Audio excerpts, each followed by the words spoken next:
Hi, this is Brent. Welcome to the Trading Couch. Today is Monday, June 16th. We're spotlighting MicroStrategy. Strategy was the featured name for our Clarity article last week. Let's go ahead and jump into it. This is our all-time monthly chart. What we're showing here isn't just price discovery. It's really an institutional roadmap behavior, and I'll explain what I mean by that.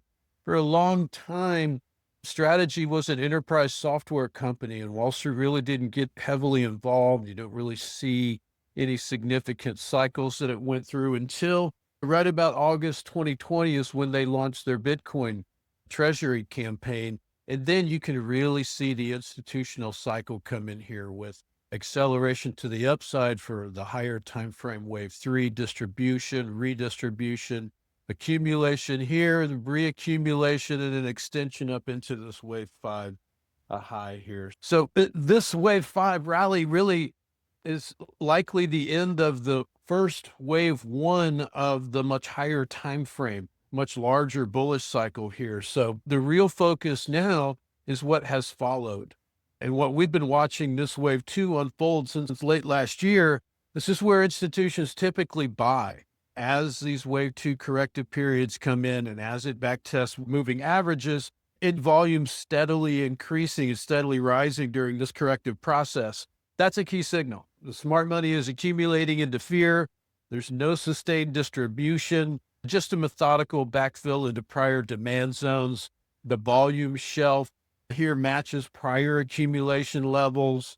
It's exactly what you'd expect to see during a complex correction and a reaccumulation period.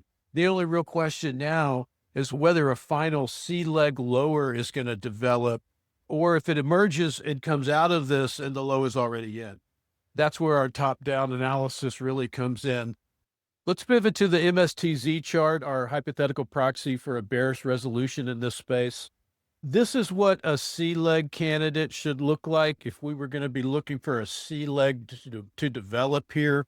So this is the leveraged bearish daily for strategy. This is where strategy peaked right here. So if we think about our monthly chart, what we're looking at is wave A, wave B, and we're trying to decide if a wave C is going to develop right here or if this is it right here. So if I back up to the monthly chart, here's wave A, here's wave B, and is there a wave C that's going to develop here, or is it just wave A, B, C, and we're done and moving on?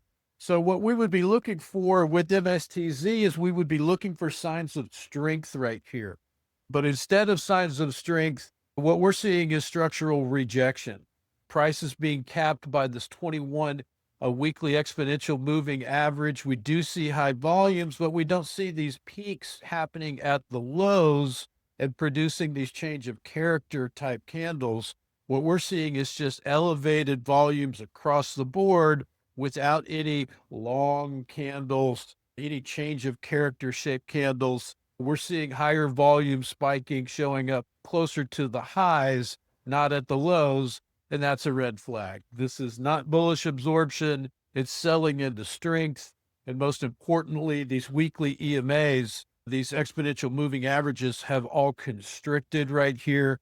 The lower time frames are starting to expand lower, but this constriction right here really suggests the downtrend continuation, not a springboard higher. If we saw one of these high volume spikes produce an upthrust over these averages and then they were back testing, then we could say that this constriction would be a springboard, but we're not. So if we're expecting to see a final sharp C leg, we would expect to see bullish sides if we were going to see that final sharp leg, but we don't see it.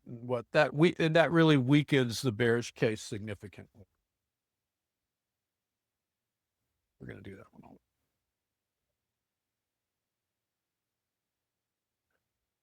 Let's pivot to the MSTZ chart. MSTZ is the 2x leveraged bear daily chart here. So this is the bearish side.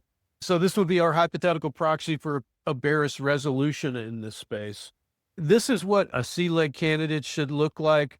What I mean by that is what we're looking at, a strategy peaked right here in our monthly chart. This is wave A, this is wave B.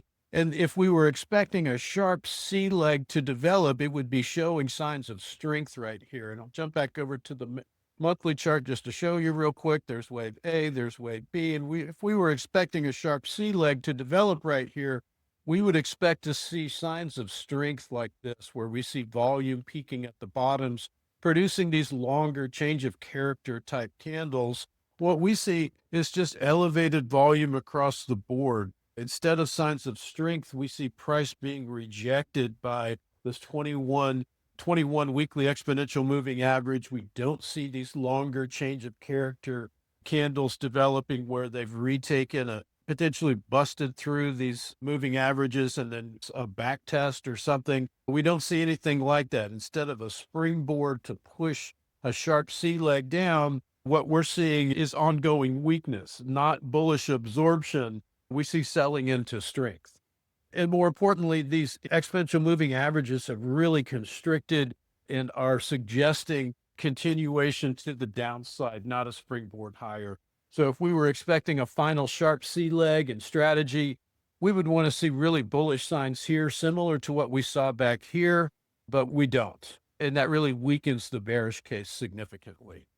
Now let's jump over to the other side, MSTU, which is the 2X long side ETF. We talk a lot about in Clarity about looking at both the long and short side with the leveraged ETFs. They provide almost instant visibility into institutional strategy, as we try to use them as much as possible. And this week, MSTU is our long side. It's our proxy for strength. What we see is really just a textbook accumulation structure right here. Price has broken out of it, but then back tested this structural top right here, which is very common. So if this were to break down and break down hard, you'd expect to see distribution like volume right here at these highs, and we just don't see that. Example of it here is this hypodermic distribution right here. It's at the time, all-time highs in volume at the tops, and we don't see that. We see declining volume across the tops, and then a declining volume takedown, which is then met by rising volume at the lows and at the bottoms, and that's buying into weakness. And that's really what institutions do when they're reloading. We've already back tested demand here, coming down to the structural top, and now we see volume behavior suggesting preparation for the potential next leg up. This really aligns with the strategy monthly chart. If we were looking at the completion of wave 2, this would really be the first signs, the first early signs of wave 3 accumulation, which of course would lead to the most powerful leg in the Elliott wave sequence. Nothing in here from a volume standpoint, from a divergence standpoint, suggests that we would see a sharp move lower here, similar to the spring move, to produce that C leg on the strategy chart. If we jump back over to strategy, zooming in now on the daily chart, our speculative path forward here that we've outlined assumes that the larger wave 2 is complete and that we're starting to see the early stages of wave 3 here. But there is still some risk. We do see there is still the possibility for strategy to come down. Strategy hasn't yet tested this structural high right here, so there is the potential for maybe one last shakeout here. If it does, we would look for that 343 level, which also coincides. This is a daily chart, but on a weekly chart, this level right here also coincides with the 21 exponential moving average. There is the possibility of one final shakeout right here before we would then extend a higher and move into back up to our first target, which would be the all-time high. This 1618 extension is from the COVID era base. If we see this extension come through here, it's quite possible this wave 5 will extend up higher into our higher targets. We do have targets for strategy in the $1,200 to $1,300 range. So that's really, as the cycle matures, and particularly with the broader crypto window expected to peak sometime later this year. This isn't just about strategy. It's about understanding the institutional cycles as they unfold and learning to read the signs and the volume behavior during back tests and strategic moving average alignment and failed bearish setups and these peer proxies or these leveraged ETFs. That's what this week's spotlight was all about. It reminds us how Wall Street builds positions during confusion, not during confirmation. That's why so many retail investors fail. is they're always looking for confirmation before they take action. And that's really what Wall Street preys upon. As always, you can read the full analysis. I've got about 25 pages this week on strategy at our Clarity Spotlight. Join us, join Clarity, TradeTherapyLLC.com. There should be a scam coupon coming up here shortly for 10% off. Thanks for watching. We'll see you next week.